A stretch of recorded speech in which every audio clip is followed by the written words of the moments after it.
Hello and welcome to British English with Alexandre. Good morning, good afternoon, good evening, wherever you are in the world.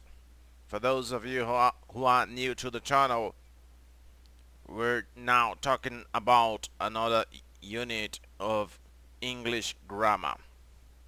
We're definitely going onwards and upwards with another British English advanced grammar lesson.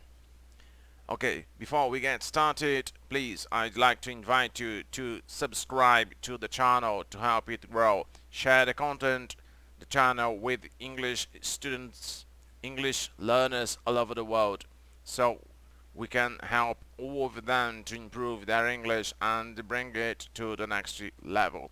Actually, that lesson's about proper English from a highly sophisticated English grammar. Okay, we're talking about negative questions today. It's all about negative questions. But also, we're talking about echo questions, which are quite important, and questions with dot clauses. Okay, without any further ado, let's go straight into the lesson. This is section A. We're talking firstly about negative questions. So, here we go. We usually make a negative yes, no, or W question with an auxiliary verb.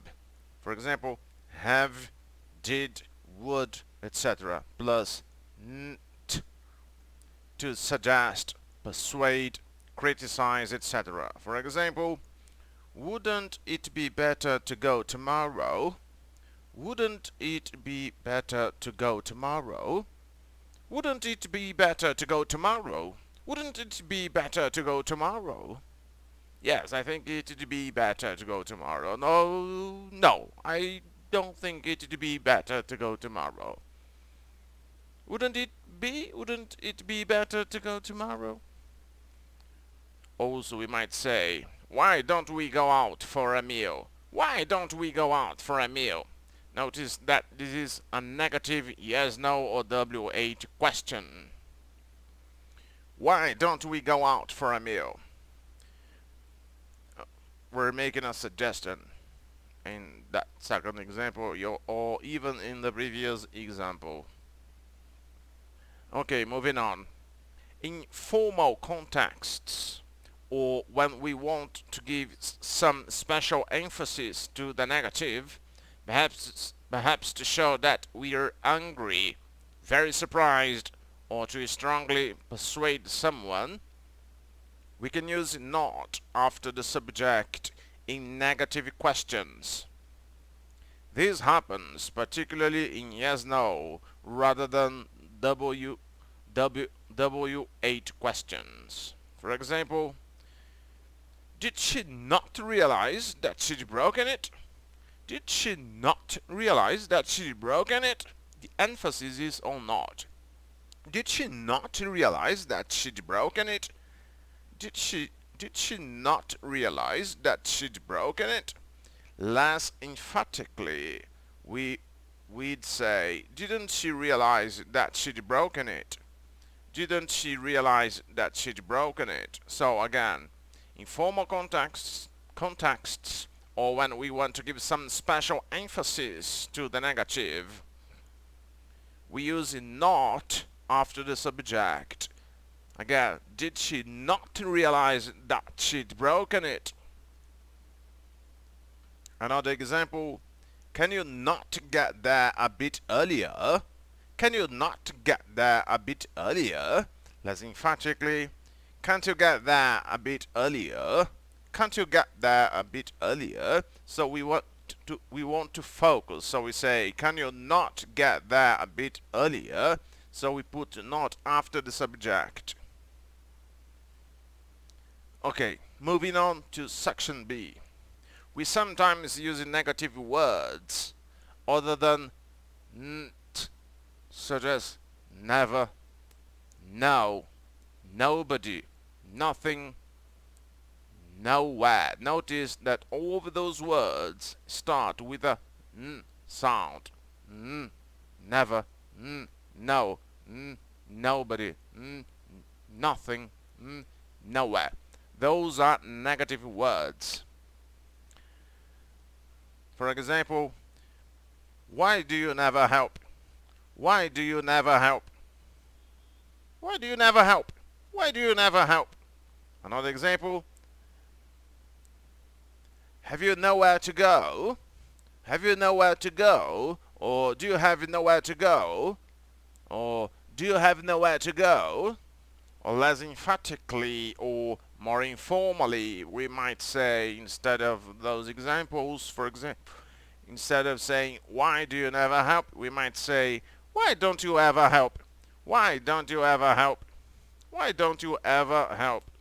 Or, haven't you got anywhere to go? Haven't you got anywhere to go? Or, don't you have anywhere to go?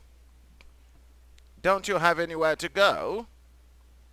We don't use double negative in English.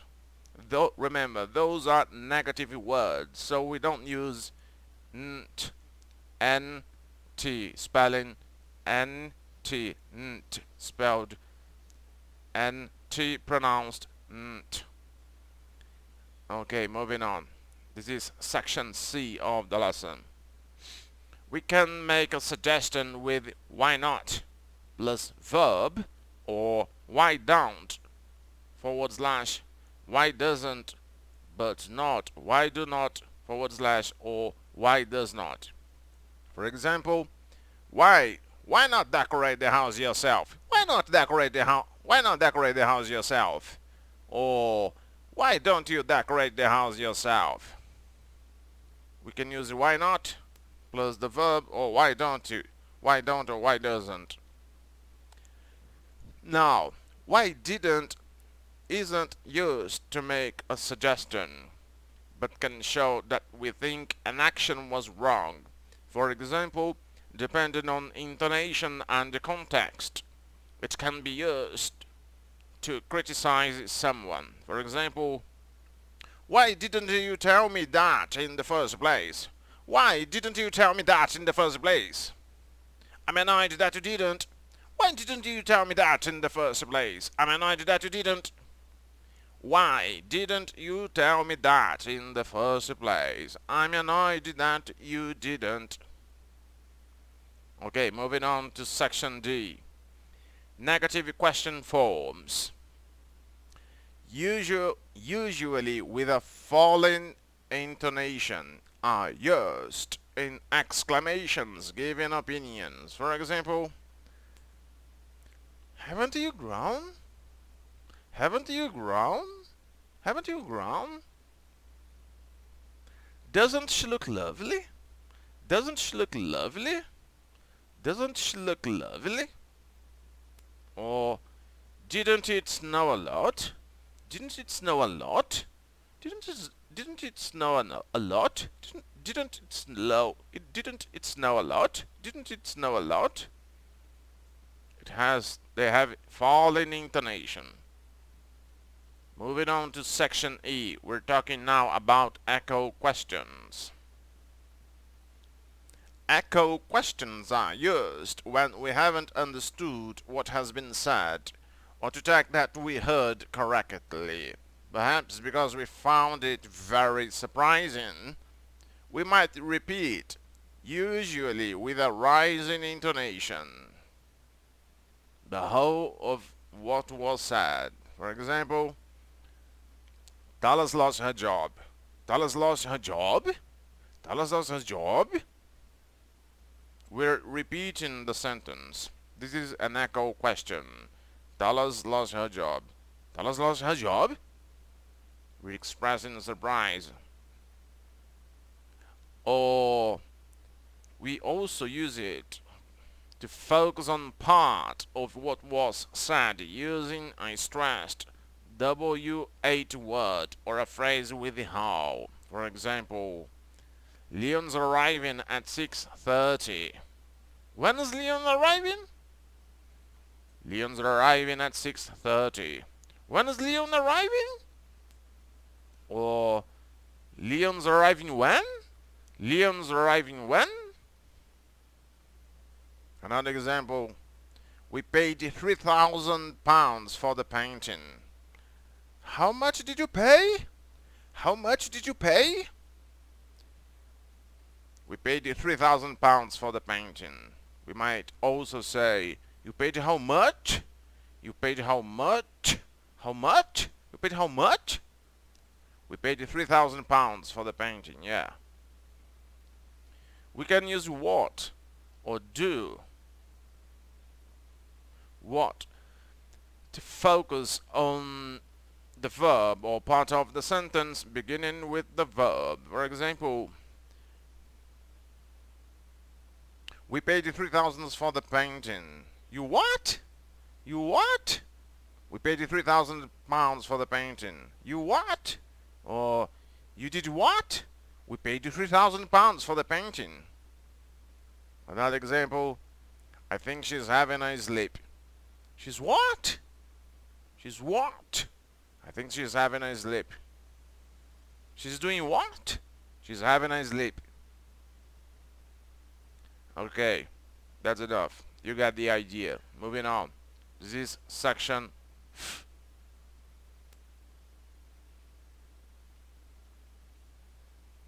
Section F. We're talking about questions with dot clauses. Okay, a W8 question can refer to a following dot clause, particularly after verbs such as expect, hope, reckon, say, suggest, suppose, and think. We can leave out that in these questions. When do you reckon that you finished the job? When do you reckon that you finished the job? When do you reckon you finished the job? When do you reckon you finished the job? However, when the W8 word is the subject, object, or complement of the verb in the subordinate clause, we do not use that. For example, what did you think was in the box? What did you think was in the box? Not what did you think that was in the box.